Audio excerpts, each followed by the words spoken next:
అనంతపురంలో వైఎస్ఆర్సీపీ నేత విశ్వేశ్వరరెడ్డి మీడియాతో మాట్లాడుతున్నారు. లైవ్ లో చూద్దాం. విజయవాడకు రావాలంటేనే మేము హైదరాబాద్కు పోయి విజయవాడకు రావాల్సి వస్తూ ఉంది అని చెప్తున్నారు.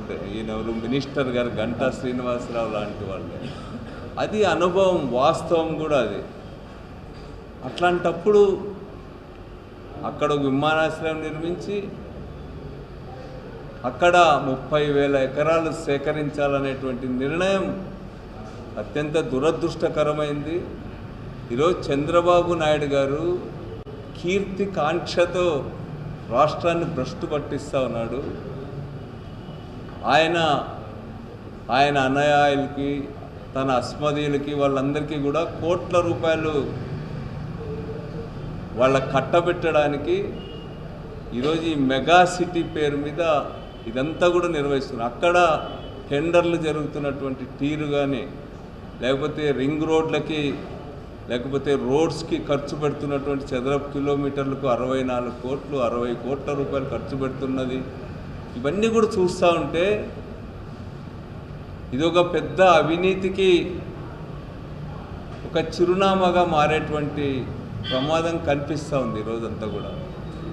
ఈరోజు శాశ్వత భవనాల కోసం మళ్ళీ ఇప్పుడు టెండర్లు పిలిచినారు. 1000 కోట్ల రూపాయలు టెండర్స్ పిలుస్తున్నారు. 5-6 ఏళ్ల క్రితం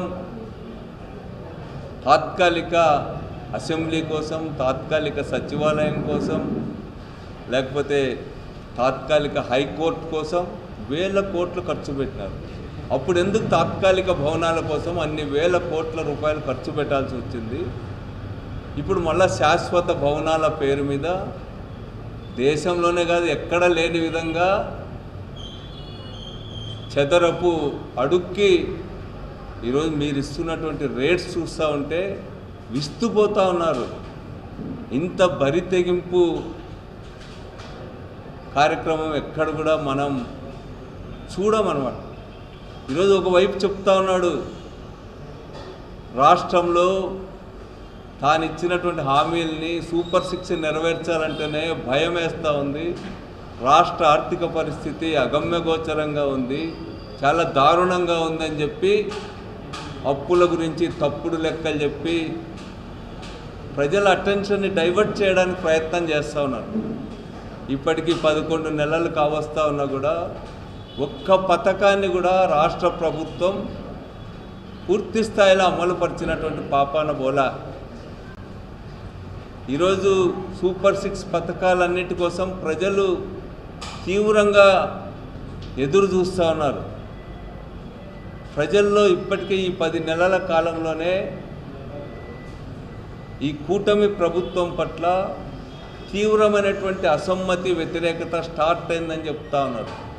ఈ మధ్యకాలంలో ఒక పేరు మేసిన ఐఐటి సంస్థ నిర్వహించిన సర్వేలో 73 మంది ఎమ్మెల్యేల పైన 70% పైగా వ్యతిరేకత ఉందని చెప్పి చెప్తా ఉన్నారు.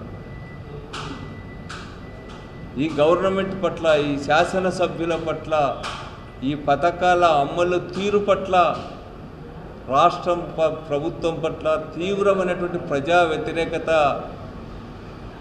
ఉంది. అది ఇంకా పెరుగుతూ ఉందని చెప్పి చెప్తా ఉన్నారు. ఈ వచ్చిన ఈ 11 నెలల్లోనే 1,53,000 కోట్ల రూపాయలు ఈ రాష్ట్ర ప్రభుత్వం అప్పు చేసింది.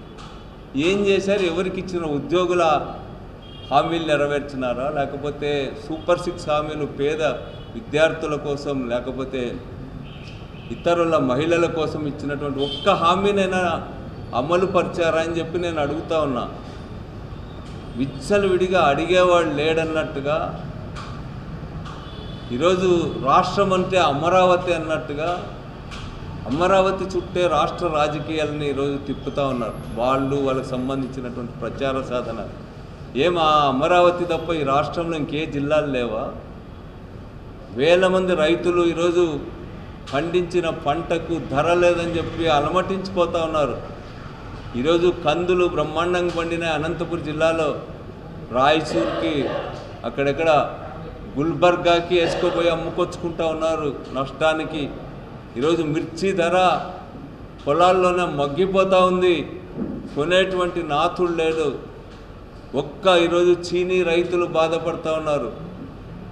అన్ని రంగాలకు సంబంధించినటువంటి అన్ని పంటలు పండించే రైతులు కూడా ఈరోజు ధరలు లేక గిట్టుబాటు లేక అలమటిస్తూ ఉన్నారు. ఈరోజు వ్యవసాయ కూలీలు ఉపాధి హామీ కింద పనిపోతే జనవరి నుంచి ఇప్పటి వరకు వాళ్ళ కూలీ డబ్బులు ఇవ్వలే. 37 కోట్ల రూపాయలకు పైగా ఈరోజు బకాయిలు పెట్టినటువంటి పరిస్థితి ఈ రాష్ట్రంలో ఉంది. తర్వాత ఫీజు రీఎంబర్స్మెంట్ ఇవ్వాలా, లేకపోతే మొత్తం స్కూల్స్ అన్నీ కూడా నాడు నేడు స్కూల్స్ హాస్పిటల్స్ అన్నీ కూడా ఆగిపోయినాయి, నిర్మాణాలన్నీ కూడా. ఈరోజు విద్యార్థులు ఫీజులు ఈ ప్రభుత్వం చెల్లించడమే ఆపివేసింది. రైతులకు సంబంధించినటువంటి రైతు భరోసా పక్కన పెట్టేసింది. ఈరోజు ప్రజలు తీవ్రమైనటువంటి ఇబ్బందులు ఎదుర్కొంటున్నారు. ప్రజల దగ్గర డబ్బులు ఆడడంలా. నిన్నటి రోజు నేను 2-3 తిరునాళ్ళకు సంబంధించిన గ్రామాల ప్రజలను అడిగితే ఈసారి తిరునాళ్ళలో ప్రజల పార్టిసిపేషన్ బాగా తగ్గిపోయింది అని చెప్పి చెప్తా ఉన్నారు.